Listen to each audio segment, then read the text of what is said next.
इंसान ने आसमान को जीत लिया। हमने ऐसे ऐसे आधुनिक विमान बना लिए जो आवाज से भी तेज उड़ सकते हैं। हम हवा को चीरते हुए हजारों किलोमीटर की दूरी कुछ ही घंटों में तय कर लेते हैं। हम चांद तक पहुंच गए। हमने मंगल पर मशीनें भेज दी। हमने अंतरिक्ष में अपनी मौजूदगी दर्ज करवा दी है। लेकिन फिर भी एक सवाल आज भी अधूरा है। क्या हम अपनी ही गैलेक्सी को पूरी तरह समझ पाए हैं? सच ये है, हम अभी भी अंधेरे में हैं। हाँ, ये सुनने में थोड़ा अजीब लग सकता है, लेकिन यही हकीकत है। आज इंसान ने ऐसी टेक्नोलॉजी बना ली है, जैसे F-22 रैप्टर, जो हवा में दुश्मन को पल भर में खत्म कर सकता है, स्टेल्थ टेक्नोलॉजी, जिसे रेडार भी पकड़ नहीं पाता, और अंतरिक्ष में हमने इंटरनेशनल स्पेस स्टेशन बना लिया, जहां इंसान महीनों तक रह सकता है। वहां वैज्ञानिक एक्सपेरिमेंट्स करते हैं, नई चीजें सीखते हैं। यहां तक कि इस नासा और इसरो जैसी एजेंसीज दूर दूर तक स्पेसक्राफ्ट भेज रही हैं, वॉयेजर जैसे प्रोब्स, जो हमारे सोलर सिस्टम से भी बाहर निकल चुके हैं। लेकिन ये सारी तरक्की सिर्फ हमारे सोलर सिस्टम तक सीमित है। अब जरा सोचिए, हमारी गैलेक्सी, जिसे हम मिल्की वे गैलेक्सी कहते हैं, वो कितनी विशाल है। इतनी बड़ी कि उसे समझना हमारे लिए लगभग नामुमकिन सा लगता है। इस गैलेक्सी में 100 अरब से भी ज्यादा तारे मौजूद हैं। हर तारे के आसपास प्लैनेट्स हो सकते हैं, और उन प्लैनेट्स पर जीवन भी हो सकता है। हमारा सन इस गैलेक्सी के एक छोटे से कोने में है, और हमारा अर्थ उसके चारों ओर घूम रहा है।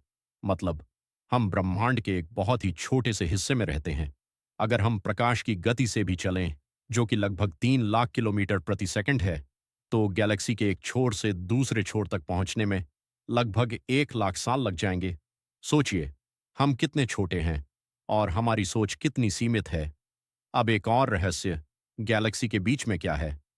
वहां मौजूद है एक विशाल ब्लैक होल, जिसे हम सैजिटेरियस से स्टार कहते हैं।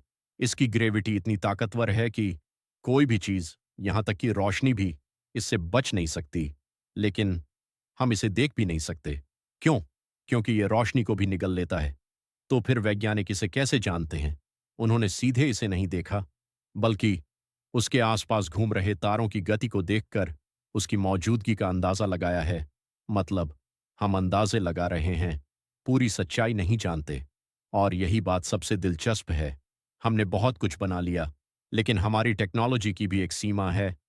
आज का सबसे तेज स्पेसक्राफ्ट भी प्रकाश की गति के करीब नहीं पहुंच सकता। आइंस्टीन की थ्योरी के अनुसार कोई भी वस्तु प्रकाश की गति से तेज नहीं जा सकती। इसका मतलब, हम गैलेक्सी के अंदर ही सीमित रह सकते हैं, और गैलेक्सी इतनी बड़ी है कि हम उसका छोटा सा हिस्सा भी एक्सप्लोर नहीं कर पाए। यहां तक कि हमारी सबसे ताकतवर दूरबीन, जैसे जेम्स वेब स्पेस टेलीस्कोप, वो भी सिर्फ झलक दिखा सकती है, पूरी तस्वीर नहीं। हम अंतरिक्ष को ऐसे देख रहे हैं जैसे कोई इंसान समंदर के किनारे खड़ा होकर पूरे समंदर को समझने की कोशिश करे। अब एक और सवाल, क्या हम गैलेक्सी में अकेले हैं? इस गैलेक्सी में इतने सारे तारे हैं, इतने सारे प्लैनेट्स हैं, तो क्या सिर्फ अर्थ पर ही जीवन है, या कहीं और भी कोई सभ्यता मौजूद है? शायद हमसे ज्यादा एडवांस्ड, या शायद हमसे भी पीछे। लेकिन सच ये है, हमारे पास इसका कोई पक्का जवाब नहीं है। हम सिग्नल्स भेज रहे हैं, रेडियो वेव्स के जरिए, स्पेस में मैसेजेस भेज रहे हैं, लेकिन अभी तक हमें कोई क्लियर जवाब नहीं मिला। क्या भविष्य में हम गैलेक्सी को समझ पाएंगे? शायद। हाँ, नई technology, artificial intelligence, quantum computing और एडवांस्ड टेलीस्कोप्स हमें आगे ले जा सकते हैं। हो सकता है आने वाले 100 या 500 साल में हम गैलेक्सी के और रहस्यों को जान पाएं, लेकिन ये सफर बहुत लंबा है। शायद पूरी गैलेक्सी को समझने में हजारों साल लग जाएं, और तब तक हम सिर्फ एक चीज कर सकते हैं, सीखना, खोजना और सवाल पूछना। क्योंकि इंसान की सबसे बड़ी ताकत यही है।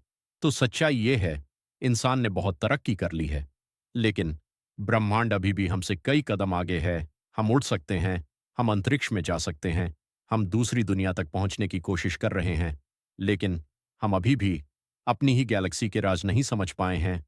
और शायद यही चीज इस यूनिवर्स को इतना रहस्यमयी बनाती है। कॉल टू एक्शन, अगर आपको ये वीडियो पसंद आया तो लाइक, शेयर और सब्सक्राइब जरूर करें, क्योंकि अगली वीडियो में हम जानेंगे क्या एलियन सच में मौजूद हैं, और अगर हैं तो वो हमसे कितने अलग हैं।